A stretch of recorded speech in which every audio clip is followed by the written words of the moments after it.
Ces révélations maintenant qui font beaucoup réagir. Israël aurait installé 2 bases secrètes en Irak, en plein désert, peu avant le début de la guerre contre l'Iran, pour abriter leurs forces spéciales.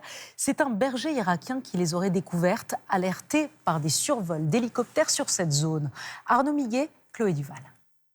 Sur cette image satellite, une piste d'atterrissage. Elle aurait été utilisée par Israël pendant la guerre contre l'Iran. Ce serait l'une des 2 bases secrètes israéliennes installées sur le sol irakien.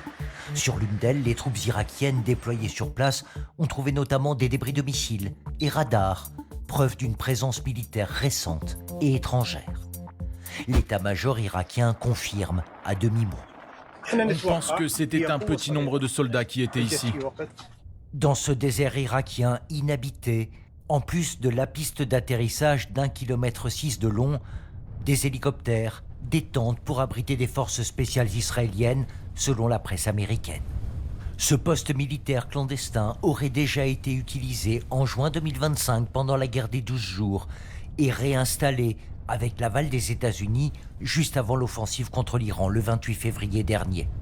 Pour ce général spécialisé dans le renseignement militaire, l'armée israélienne doit toujours faire preuve d'inventivité. Les Américains ont leur solution, ça s'appelle un porte-avions. Nous n'en avons pas et il faut trouver des alternatives. Ces 2 bases présumées dans le sud de l'Irak sont un mi-chemin entre Israël et l'Iran. 700 km de Tel Aviv, 800 km de Téhéran, idéal en soutien logistique et opérationnel pour l'État hébreu. D'après la presse américaine et les chaînes israéliennes, images générées par intelligence artificielle à l'appui, c'est un berger qui aurait signalé la présence de forces étrangères et alerté l'armée irakienne début mars. Selon sa famille, c'est dans cette voiture que le berger aurait été tué après une frappe d'hélicoptère. Les militaires irakiens dépêchés sur place après l'alerte ont eux aussi essuyé des tirs ennemis.